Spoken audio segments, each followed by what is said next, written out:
Hey, Hilchot, what time is it? 1:30. This is really meant for Australians, but Yeah, no, I'm gonna leave. I just wanted to say hi.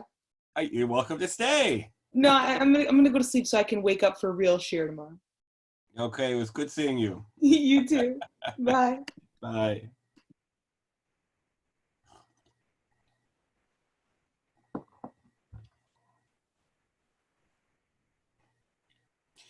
Hello, hello.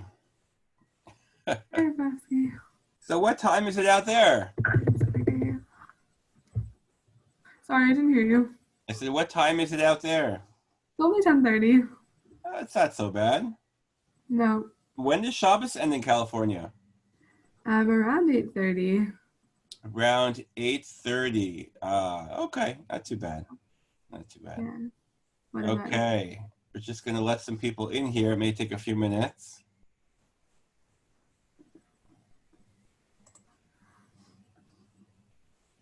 Here we go. One more. Hey, Noah. Hello, hello. How are you? Oh, thank God. How you doing? Doing really well. Okay. Let's see. Same. Let's see who Somehow. joins. Oh, one sec.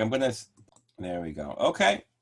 So we're starting a new series called the Hilchot Tefila. And as I mentioned, I think in the course description, the Gemara, Mesechet Brachot Daf Lamed Bet, says Tana Rabbanan Arba'at Tzrichim Chizuk. It says that there are four people or four types of behavior that require chizuk, like extra help. You know, we really have to work on it. We have to work on everything. The Gemara says Torah, meaning learning. I think that's pretty obvious to us. Masim tovim, you know, even doing good deeds, I think takes a little bit of encouragement and practice. Tefila v'derech eretz, and tefila is the third of them. And I think, you know, we all sort of feel that we need to work on tefillah. It's not something that comes necessarily naturally. I don't know whether you felt this during these Corona days, but, you know, for many of us, our whole tefillah, you know, routine, I'll put it that way, has been put off. Whether it be davening a minyan or even, you know, not davening a minyan, I think still we're out of routine. So like, you know, I saw someone on like Facebook or something last night put something on, something like, how many of you actually said Barchi Nafshi today? Like yesterday was Shabbat Rosh Chodesh, because we usually say Barchi Nafshi because people around us like pressure us, like peer pressure. So it was witty, like, you know, something sarcastic about it, but there's something to like healthy peer pressure. And I don't know, I feel that tefillah has been challenging, and therefore, you know, hopefully week by week we'll, you know, we'll progress a little bit. I want to start really from the beginning of the day. We're going to work chronologically from Netilat Yadayim. And as we'll see, Netilat Yadayim, according to some, actually is related to Tefillah. Therefore, I think it's a good place to start, besides for chronologically really being when one wakes up in the morning. As we'll see, it may have much to do with Tefillah. The Gemara Masechet Brachot, everyone sees it, right? Just nod, everyone sees? Okay. The Gemara Brachot of Samech Amud Bet, only towards the end of the Masechet, there's a whole list of the Birkot HaShachar, the blessings that we say in the morning, Hanotein Lasech Vivina, and it like tells us each one, like when you hear the rooster, you say this, and when you put in your belt, you say this. Now we know that our custom is that we say all the Brachot together. We don't do them like, you know, when we put on our shoes, we say Hamechin Etzadei Gaver. The Rambam actually describes that that's the proper way to say the Birkot HaShachar. It's very powerful if you think about it. Like every little thing that like happens, I say a bracha. We don't do that. We say them all together. But as part of the list, the Gemara says, Ki Masheh Yadeh, which means when a person washes their hands, Leima Baruch Asher Kedeshanu B'Mitzvotav V'Tzivanu Ana Tilat Yadayim. When the person washes his or her hands, he should say the bracha of Birkat HaMitzvah of Al Nitilat Yadayim. Now, of course, this I don't know, this Gemara is sort of odd because, you know, like it's a mitzvah. Do you know what I'm saying? Like we actually say a blessing over it. Like what's so significant about, like I don't say a blessing over brushing my teeth in the morning. Like what exactly is so significant that I would say a blessing, not just a regular bracha, but we call it Birkat HaMitzvah, right? Asher Kedeshanu. Like why? Why is there a mitzvah to wash our hands in the morning? And as we'll talk about, not only to wash our hands, but other details of this mitzvah as presented by the Gemara. So in the Rishonim, we actually see an interesting debate where two reasons are given by the Rishonim. We're going to begin with the Rosh. You know, the Rosh was a Rishon who lived in Germany, and then he sort of fled. He fled to Spain, northern Spain, in the 13th century. And he writes as follows, 14th century, I'm sorry. Ki mashe yade omer baruch asher kedeshanu. He quotes the Gemara, and he writes as follows. He says, listen, at night, you know, a person's hands, you know, who knows where they've been. Tiknu bracha kodem shikra kriyat shema v'tefila. Your hands may be not clean in the morning. Now watch this. And therefore they established the bracha before you read kriyat shema and tefila. So what does that mean? The purpose of netilat yadayim is part of the preparation for tefillah and kriyat shema, right? And therefore one can assume when you wake up in the morning that we're in general not clean. So we especially wash our hands before davening, and we say bracha. And then he continues. I'm in the next paragraph. If you don't have any water, you know, I don't know. Those of you who've been camping or on these like summer programs, you know, there used to be summer programs. What you know, in the past, people would go camping and things. So then you realize that, like in normal life, we would never clean our hands on rocks. But like when you're out in nature, it's actually very natural. Like you pick up some pebbles and you like, you know, you clean your hands a little bit. So if you're out there and there's no water, so he says you should wipe your hands, clean your hands as a preparation for tefillah, and then say a bracha on the kiyut yadayim, which means the cleanliness of one's hands. And look at what he says in Mizeh Yesh Lilmod, and you can learn from here. Dehuadin b'tefillah hamincha b'tefillat arvit. You should also do this before mincha and marv. I'm going to say that again. Before mincha, before right tefillat arvit at night, you should wash your hands and say the bracha on the tefillat yadayim. We don't do that. That's what he says you should do. That's what the Rosh says. There's nothing unique about the morning, according to this Gemara. And where did he get this idea from? He got it from a Gemara Masechet Brachot, Daf Yud Daled. It's down here. That says Amar Rabbi Yochanan. That's where my little cursor is down here. A person who wants to accept upon himself the yoke of heaven, what should you do? You wake up in the morning, you go to the bathroom, you wash your hands, right? You put tefillin, you read Shema, and you say Shema Esrei. That's what it means, Kabbalat Malchut Shemaim. And the Gemara continues about, you know, some details. And later on it says, Amar Misha Ein Lamayim L'chot Yadav Mekanech Yadav Be'afar Be'kismit, which means if you don't have any water, you should like, wipe your hands on pebbles and stuff. And they even have a pasuk. The pasuk is, let me see, I'm sorry. Erchatz b'mayim, I lost the place here in a second. Erchatz b'nikyon kapai v'sovavat mizbachach Hashem. Right? Implying that like you wash your hands and then you circle the mizbeach. So according to the Rosh, there's nothing like mystical going on here, and there's nothing unique per se about the morning. Before Kriyat Shema, before saying Shemona Esrei, we're meant to wash our hands and say a bracha. That's what the Gemara is alluding to. You know what I'm saying? Inherently, when we wake up in the morning, our hands aren't clean, so we wash our hands. If you don't have water, so use other cleansing agents. That's our first approach, the approach of the Rosh. Okay? So, you know, when the Rosh fled when he fled Germany, basically what happened was there was a lot of anti-Semitism in Germany. And his teacher, the Maharami Rutenberg, was actually imprisoned. You know, the famous story that he was imprisoned and they wanted to ransom him and he refused to be ransomed. So the Rosh realized that like, this is not a safe place to be, especially like they're not so into rabbis or kidnapping rabbis. I'm leaving. So he went to Spain, and that itself had a lot of ramifications, like what it meant for this very Ashkenazic rabbi to show up in Spain. Like on the one hand, he tried to convince them not to eat kitniot before on Pesach. They didn't really, you know, they weren't so into that. On the other hand, he was horrified by the fact that the Spanish Batei Din were still doing corporeal punishment. You know what I'm saying? Cutting off people's ears and noses. And he also was a little shocked by that. But in any case, he had a friend, and his name was the Rashba. And the Rashba was a rabbi in Spain, a student of the Ramban. And the Rashba found him a job basically and set him up in a city in northern Spain. And the Rashba also dealt with this question. And he writes, Sha'alta Od. Lama, this is from the Chuvot of the Rashba. He writes a commentary on the Gemara. This is from the Chuvot. Sha'alta Od. Lama tiknu birkat ana tilat yadayim b'shachrit. He says, very simple, like we asked. Why did they establish a bracha on this washing of one's hands in the morning? Shebracha zu lo nitkana ela ala pat. I'm used to ana tilat yadayim when you eat bread. Why would they say you should say it when you wash your hands in the morning? And then he says, you know what? Ani lo matzati b'shum makor. He says, I don't understand like why people do this, and why people use a vessel. It's common to use a kli, right? That's what we do. He says, I don't know what's going on. I never heard of such a thing. And then he suggests in the last paragraph a very beautiful idea. I'm going to put it in red, right? He writes as follows. Is red an annoying color, or that's okay? It's okay. So, Be'im tish'al, and he says, Ma yishnat tfilat shachar mi tfilat mincha va'arvit. He says, against the rush, he says, you may ask, if we're already washing our hands, why are we washing our hands in the morning?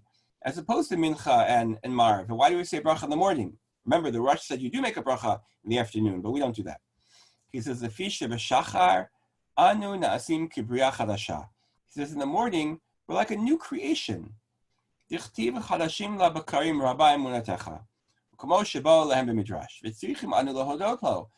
we wake up in the morning, we're like a new creation. We have to thank God, that we were, thank God that we were created to serve Him. And that's why in the morning, we say all the Birkot HaShachar, right? Meaning all the beautiful brachot that we say every morning. And look what he says, the fikach. Therefore, what's the idea? We wake up in the morning and we sanctify ourselves and we wash our hands from a vessel. Here's the key line here. I don't know how to make it even, here, I'm going to make it a different color. So it stands out. Getting used to all these colors. Blue, how's that? Kikohen, I'm learning on the job. Meaning, we're literally like the Kohen that washes his hand in the mikdash, right? That image of like these basins, right, on Har Bayit, right? Before we go to serve in the mikdash. And the image or the parallel, I think, which is beautiful, that every day our life is like service of God. We wake up in the morning, we sanctify ourselves, we wash our hands like the Kohen, we continue throughout the day in the service of God. You don't have to do that 3 times a day. It's true, obviously, mincha is part of the service of God. But the point is, in the morning, before we start our daily activities, Chazal wanted us to wash our hands in emulating the Kohen. I think it's a beautiful idea. And by the way, according to the Rashba, just to emphasize, first of all, he gives a reason why l'chatchila one should use a vessel. And number 2, he emphasizes that this is only in the morning. Now, the Rashba doesn't deny the Gemara Masechet Brachot, that it's proper to wash your hands also before Mincha and Mariv. But that's a different halacha. That's preparation for Tefila. Like before I daven, I don't know, I button my shirt, you know what I'm saying? Like I prepare myself for davening. I don't say a bracha. But the unique idea of washing one's hand in the morning is similar to the idea of the Kohen. That's the position of the Rashba.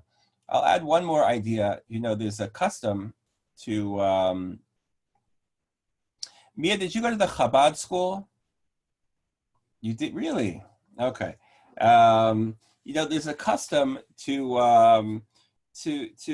like always have preference for like the right hand or the right side of the body. Like I know you guys learned this like when you were growing up. Like we like put our right hand through the sleeve first and put on our right shoe first.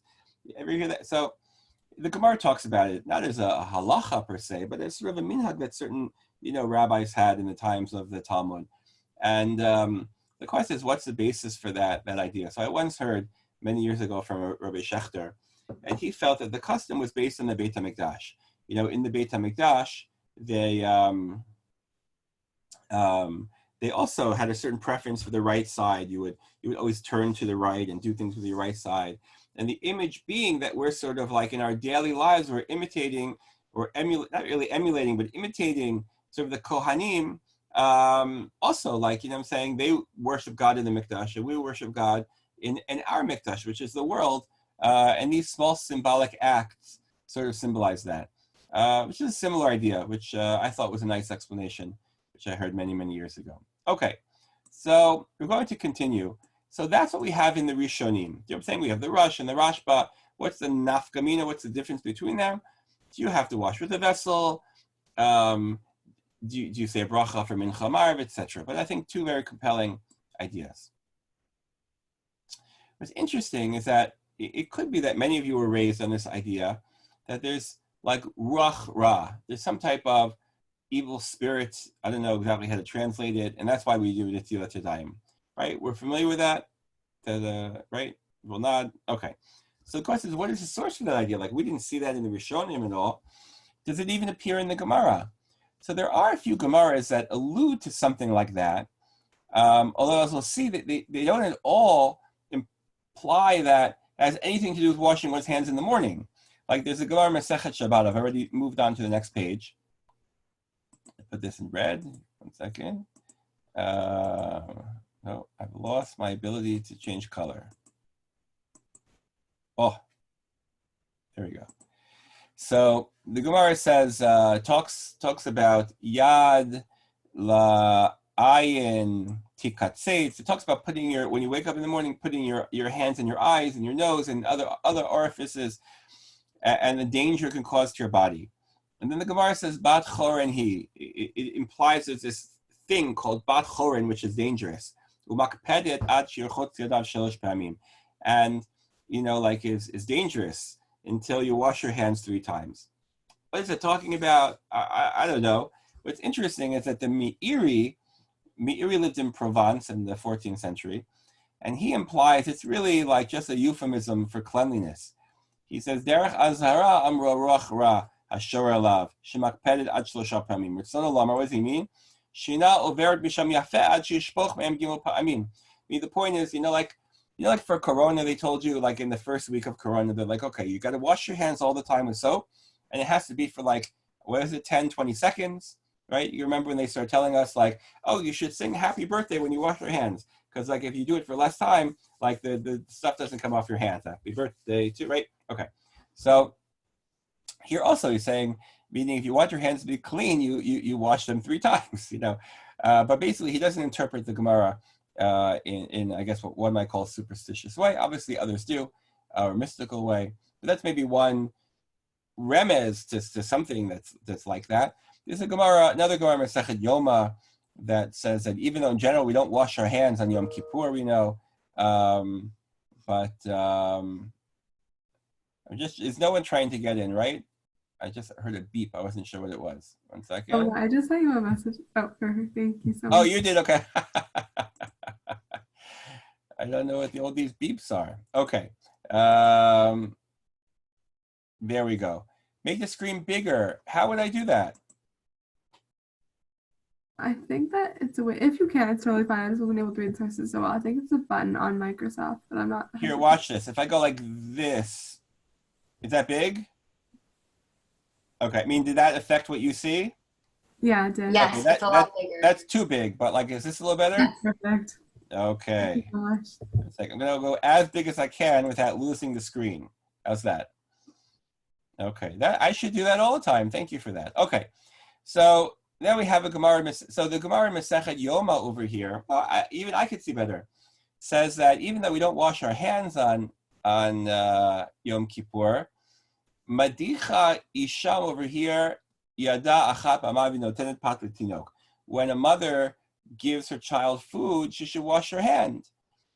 My taima, the Gemara says, Mishum Shifta. What does the word Shifta mean? I don't know. Rashi says, Lefisha Ruach Ra, something Ruach Ra. I don't know. Is there. Tosfo talks about it and says, he's not really sure exactly what Rashi means. He says, even if Rashi meant something, he says, we don't have that nowadays anyway, either. Where's that line? He says, Umasha olam eini zhar nachshav. He says, nowadays we don't really do this. We don't have the Ruach Ra in France in the 13th century, 12th century. I don't know. Anyway, whatever it is, the Gemara, there are indications of the Gemara to such an idea, but the Gemara never relates it to like the morning per se or to a bracha. Like it's saying, these Gemaras don't relate at all to Masechet Brachot Daf Samech. The first indication of that, I'm going to skip down here, is the Beit Yosef. Okay, looks like I have to move you up so I can see. The Beit Yosef. Beit Yosef is Rav Yosef Karo, and he's writing in Sfat in the 16th century. He's writing a commentary on the Torah. And he talks about Netilat Yadayim. We're in Orach Chaim Siman Daled, and he quotes the Zohar. Now, I don't know how much you guys know about the Zohar, but maybe I'll just give one or two sentences. The Zohar is traditionally attributed to Rabbi Shimon Bar Yochai. Whether that's true or not is a different discussion, meaning there are those who would say, no, it's attributed to Rabbi Shimon Bar Yochai when the Tanaim, but it's written by Rav Moshe de Leon in the, whatever it is, 13th or 14th century. There are debates, even in the academic world, there are debates about how old the material in the Zohar is. But in any case, we don't have any record of Rishonim discussing the Zohar till the late Rishonim era. We have other mystical works. You know what I'm saying? They talk about the Sfirot, and you know what I'm saying? We have what you might call Kabbalah, or whatever word you want to use, much, much earlier. But the Zohar per se, we don't have. And therefore comes on the Beit Yosef, and he writes as follows. V'chen kadu b'sefer Zohar, B'farshat Vayeshev, al pasuk Vayomer ha'ish nasu mizeh. Now look at this. I'm in the bold print. V'od ktuvim sham b'netilat yadayim shacharit chidushin she'einam nimsa'im b'poskim. There's something very honest about this line. He says there are chidushim about washing one's hands in the morning that we don't find in other poskim. Now, when he says the word poskim, what is he referring to? He's talking about the rabbis that lived before him. Rishonim. So they don't mention anything that appears in the Zohar. What exactly does the Zohar say? So he even quotes it, the Zeh L'shono. Okay, so we're going to read it. Rabbi Shimon Patach. Often in the Zohar, there's an opening line of Rabbi Shimon Patach. Rabbi Shimon, of course, is a reference to Rabbi Shimon Bar Yochai, right? Lag BaOmer is coming up, Rabbi Shimon Bar Yochai, the Tana who hid out in the cave. So it says, Erchat B'nikyon Kapai. He's darshaning that pasuk that we saw from Masechet Brachot that spoke about preparations for Tefila. And it says, Tachazi Raza Demota. He says, come, we're going to tell you a secret. The late Barnash Ba'alma Delotaim Taima Demota Balayla. There's no person that doesn't taste the taste of death at night. Again, the image of the Zohar is that when one sleeps, it's almost like, right, the soul leaves your body, and you're in this sort of something similar to death. Berucha Mesa'ava Sharia ala Hugufa. And there's like this tuma on the body, right, when one is sleeping, because again, tuma is associated with death. My taima begin the nishmata kadesha istalka mine the varnash badafkit mine. This image that the soul has like left the person, right? The nishmata kadesha nafkas istalka mine, and when the soul leaves the person, sharia rucha misava ala hugufa, right? Therefore, this evil spirit, this tuma, right, descends upon the body. Vikava hadrat nishmata begufa, and when the soul returns to the body when the person wakes up, it abratahu zuama, right? That evil spirit, that ruach ra, that tuma, whatever you want to call it, leaves the body. Vai tamar didoi devarnash zuama demasavo ishtar bahu. Yada lo yavar barnash yadav al inoi begina hu ruchat masavin adenat elohun kanat elohun kedin hu diskadesh v'ikre kodash, which means as follows. The image is that like it like leaves the body and it's left on like the extremities or on your hands, and the only way to like remove this ruach ra tuma from your hands is by washing one's hands, and then it's kadesh, right? And then you sanctify yourself. Okay, that's a Zohar. By the way, the Zohar continues. The Zohar says that one should perform this procedure by washing one's hands 3 times with the vessel. What, right? That's what we call nagel vaser. You guys are familiar. Nagel vaser in Yiddish means nail water, right? The 3 times, right? Right, left, right, left, right. So where does that come from? That comes from the Zohar. And the Zohar says that's how we remove this ruach ra, whatever that means. It also says that one should avoid touching any, orifices until one washes one hand. That's similar to the Gemara in Masechet Shabbat, and that one should preferably wash one's hands within Daled Amot of getting up. Like with it, you shouldn't walk 4 Amot before getting up. That's why there are Achronim who say that a Daled Amot is like, it's a fancy way of saying one's Reshut, and therefore they say one's house is one's Reshut. But there are people who wash their hands when they get up in the morning. They have a basin next to their bed. Now, it could be that for many of us, we're only exposed to this in 2 situations. First of all, if you go to Frum hotels, you walk into the room, they have like a little basin with a Netilat Yadayim cup. Have you guys ever seen that? Ever been in like a Frum hotel? Mia's smiling. Is it Mia, you've seen it? The other place is when you watch like these Frum TV shows or something like that. Like when you see, I don't know, Shtisel or this new one that came out, everyone's watching Unorthodox, whatever. They always have an image of someone waking up in the morning, like washing their hands bedside, and that's the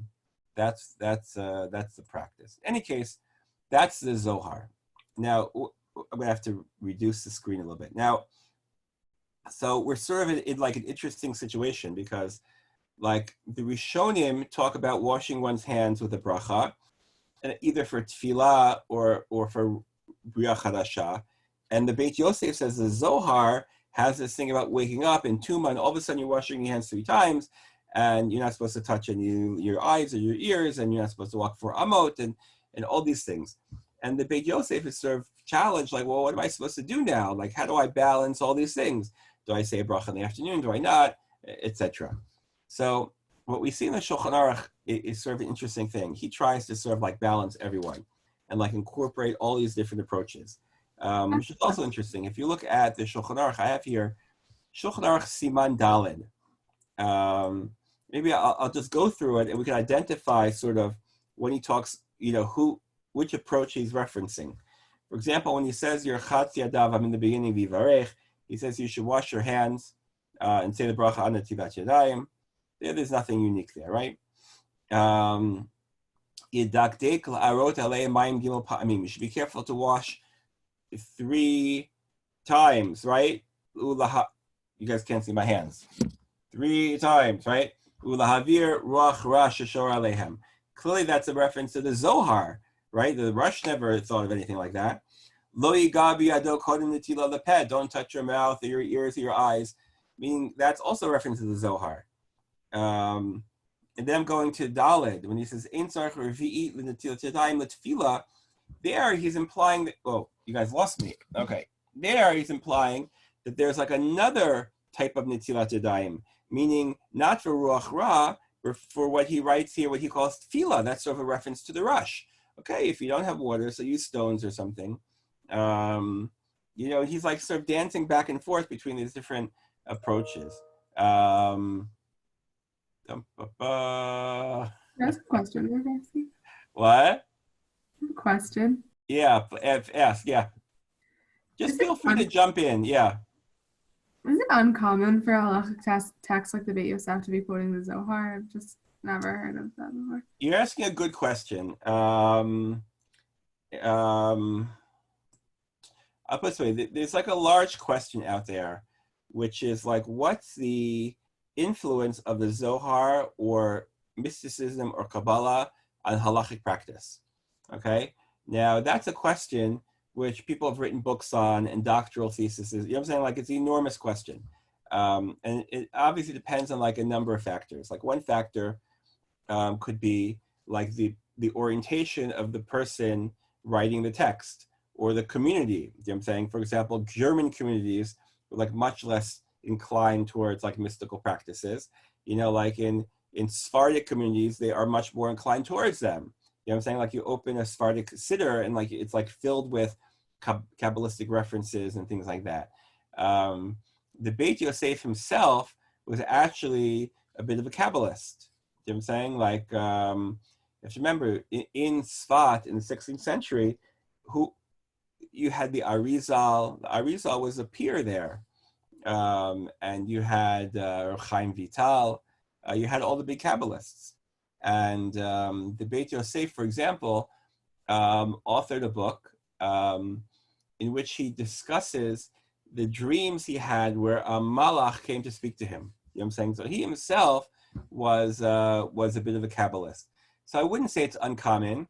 On the other hand, you are right that you don't get the impression from the Beit Yosef that he himself is like writing halachic literature from a Kabbalistic perspective. I think for that reason, he writes over here, he's like, I'll be honest with you, like the Zohar says like all this new stuff that doesn't mesh with earlier halachic sources. Do you know what I'm saying? Like, I think he's aware of it. There are some who claim that often like Kabbalistic, we don't paskin like Zohar. That's clear from all the, poskim we talk about it. But whenever there's a vacuum and like there's you know what I'm saying, there's a gap, often mysticism sneaks in there. Did you know what I'm saying? And fills the gaps. And I'll give you just an example. Like, we're counting now Sfirat HaOmer. And there are some communities that say like L'Shem Yichud before counting Sfirat HaOmer. And there's some that say these Yehi Ratzons after Sfirat HaOmer. There's some who, emphasize is tonight the Hod Shebenetzach and the Tiferet Shebe. You know what I'm saying? There's some who don't even pay attention to that aspect. So, I don't think there's like a hard rule. You know what I'm saying? If you're asking specifically about the Beit Yosef, there's no doubt that he himself was exposed to Kabbalah and, lived in that world. But on the other hand, you are right that his halachic works are purely halachic. Like he generally doesn't quote mystical sources. And I think here he's sort of very open about it. You know what I'm saying? Like, but the Zohar says these new things about it. You know what I'm saying? I don't know if that helped that answer, but hope a little bit. Okay. Thank you. That was really helpful. Okay, so we are going further. He talks about, he's going back and forth, like l'chadchila, the way he talks about as you wake up and you wash 3 times and whatever. On the other hand, there's also this idea of washing for tefillah, and therefore, even if you don't have water, you should still clean your hands for tefillah, and you should still, etc. Okay. By the way, this safek led the Achronim to talk about a number of interesting questions. For example, what if one is awake all night? You know what I'm saying? Like, do you do Netilat Yadayim in the morning? Usually people only ask that question like on Shavuot or other nights maybe that they stay up all night. Do you do Netilat Yadayim? Because think about it. Yeah. I had a question. Okay, so I'm going to preface this by saying I'm a part of this like cohort thing that's in Missouri, and the meetings are at 7:30 Central Time. So on Thursday nights, I make an effort to be there in person. Tuesday, I don't even bother because then I can't sleep enough. But basically, last Thursday night, I was at this meeting from like 3:30 to 5, and then I went to Me'ir's Mishmar, and then I davened Vatikan, and I went to sleep. And in the morning, I was a little confused. Like, I wasn't sure, like, should I say Birchot HaShachar again? Because I, like, slept another, like, 5 hours. Or, like, because, like, I said Birchot HaShachar, like, when I davened Vatikan, it's like I had slept 3 hours before waking up for this thing. Like, right. It's like, if you sleep and then you wake up long enough to daven, but then you go back to sleep, like. Excellent question. So, first of all, we'll talk about Birchot HaShachar, Birchot HaTorah separately, because they're different topics, but you're right, meaning there also everybody asks, like, do I say Birkat HaShachar and do I say Birkat HaTorah? In your case, I think, it's somewhat straightforward, like you actually slept a little bit. So you wake up, like, you should wash your hands and say, I don't know what this cohort is. Is it like a Torah discussions or other things? Or I'm saying if it's like a learning thing, you should say Birkat HaTorah. But in any case, you're correct to daven shacharit and say Birkat HaShachar. It doesn't matter if you sleep afterwards, meaning it's like an afternoon nap. However, the question would be, which is sort of what we're asking, what about Netilat Yadayim? Like, on the one hand, if you were up all night, you say Netilat Yadayim, or your case, what if I take an afternoon nap? In your case, I know it wasn't an afternoon nap, it was more like 8 to 11 or so, I don't know, whatever the hours were for you, But in that type of case, I wash my hands again. So let me show you a couple of sources. So part of it, the issue is as follows, like, if the Netilat Yadayim is like the Rush, where it's based on Tefila, so you daven already, right? If it's based on Bria Chadasha, like the Rashba, So in your case, you actually slept and woke up in the morning. If it's based on the Zohar, so is the Zohar's Ruach Ra only one who sleeps at night? And I don't know, it's like all these sfekot. So I'll just give you an example. If you look at I'm going to move down a page here to the Shulchan Aruch here, where it says, Yesh Noagim, no, I'm sorry, that's the wrong one. Im hayin ne'or kol halayla, if you were up all night, yesh li stapek, he says there's a doubt. Im tzarech li tol yadav shachrit, if you wash your hands in the morning. Again, that's not exactly your case. That's the case of a person who was up all night. We'll talk about your case in a minute. Ulit palel lahavir ruach ra. So comes along the Rama, and he says, you told below bracha. He says the best thing is just to do netilat yadayim without a bracha. Your case is sort of about a nap, I think, right? Sort of a nap in the middle of the day or the middle of the morning. So, one second. Here, the Mishnah Brura, actually, he's here on the left side. He talks about that a little bit. It's sort of like the same question. Im hayashin bayom shinat keva mitato. If you like go for a nice little shluf. Do you guys know what the word in Hebrew for like an afternoon nap is? Anybody know what it is? Schnatz? It's a classic Israeli. They call it a shnatz, which means like a shenat zaharayim. So like, you know how Israelis are great, like turning words into like, they even make it a verb. I don't know, like hishnatzti, or like, So if you have a shnatz, if you have an afternoon nap, no, you can ask your host about this. Bayom shenat keva mitato, uvalayla shela acharav hayni or kol alayla, pasaka goner bikivi. So here he has a different question. He actually says, what if I slept during the day? One second. No,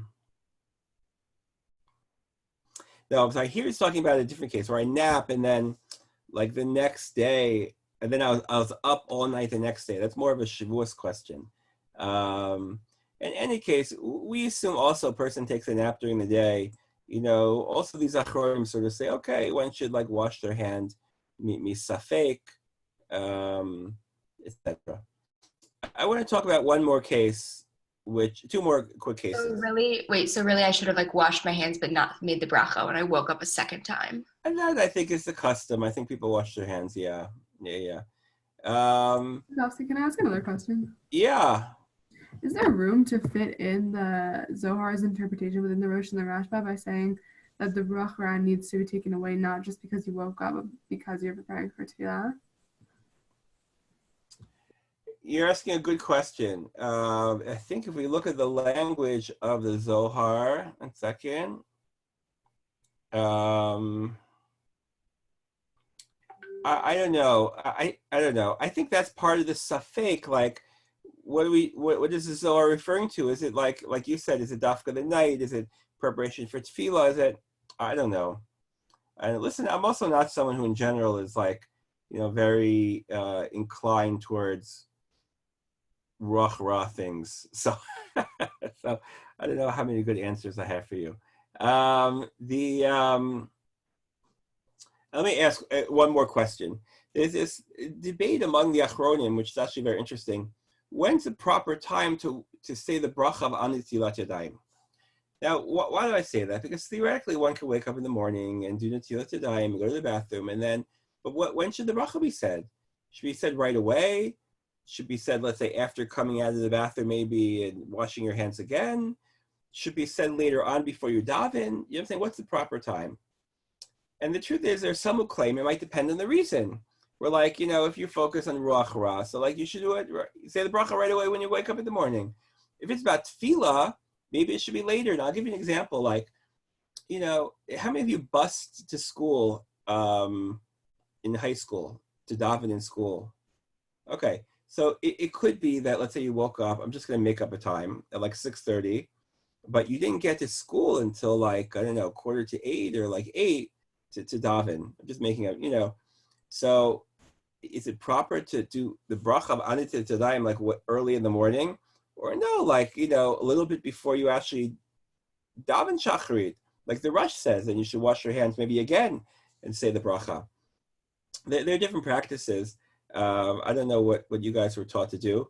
There's some who do it ala boker in the morning. They wash their hands and they say the bracha. they wash their hands and go to the bathroom and then maybe say the bracha afterwards. And there's some who will sort of do all that, but then they'll wash their hands again shortly before davening shacharit and say the bracha then. If you look at the Mishnah Brura over here on the left side, he sort of discusses this safek, and he recommends washing, upon waking up in the morning, but then saying the bracha after washing again before davening. But then there are others who disagree. The Aruch HaShulchan disagrees. People have different practices. I think whatever a person either was raised on or I don't know, finds simpler or, I don't know, more to their liking, I think. Both practices are good. I think in my family, I don't even know what people do. Meaning I wash a second time often before davening. I'm saying I'll say the bracha then. I don't know what other people do. I think my wife makes the bracha earlier in the morning. I don't know. I should ask my family. I really don't know. Anyway, that's another issue that comes up. One more thing I want to mention: sometimes you'll see people washing their hands with a cup. Other times, for example, after like leaving a bathroom. So there is a custom like that, but I want to be clear. That is not the halacha. Meaning there is a halacha about washing with a cup, maybe before davening, if preferably, or in the morning. But washing after leaving a bathroom is some people have a custom of that. It's certainly not the halacha. There are people who wash after donating blood. Did you ever see that? Washing after donating blood? Because the Rishonim talk about a custom of washing after bloodletting. We don't bloodlet anymore, but the image, they used to do this, like literally the blood drip. You ever see the dripping out of there? So we don't do that, but Baruch Hashem, we do give blood when possible. So there are those who wash after that. But the real halacha is really that one only has to wash really in the morning. And if you're able to wash your hands, even just with water before Mincha Ma'ariv, is probably a proper practice. Guys, any questions or comments before we wrap up this topic? I have a question. Another one, sorry, if anyone else has a question. Go for it. Just like a more practical question in terms of like dorm rooms and things like that. Do you think that, is there like an allotted time in which you're supposed to wash? Or if you like want to wake up around your dorm, you do your thing, get ready, and then like there's not a sink until you like. Well, I think that's part of the issue. I think part of the idea is that on the one hand, like that Zohar image is to wash literally like as soon as possible, like before using the bathroom and before, right? On the other hand, the way I described, meaning if there's an idea of washing before davening, you might not daven for an hour or two later. That happens sometimes. It could be like in Midrashah, sometimes like you wake up at 7:50 and you're davening by 8:05 and you're hoping to eat breakfast and be in shir by whatever. But like in some scenarios in life, there could be like an hour and a half, 2 hour break. I think it's sort of what you're describing, or cleaning your room. So I think in that scenario, again, I think the custom is to wash one's hands when one gets up. And then there's like a secondary question whether one should wash again before davening. It may depend on also the distance and how far away it is. There are different customs regarding that. I don't know. Did that answer your question? Kind of. Okay. No, sharpen it. Ask. Yeah. It was more just like if the sink is really like in the hall, and so you're doing a bunch of things in your room before you'll go out or whatever. But we talked about the whole Dalet Amot thing question and. I don't think we're so strict about Dalet Amot.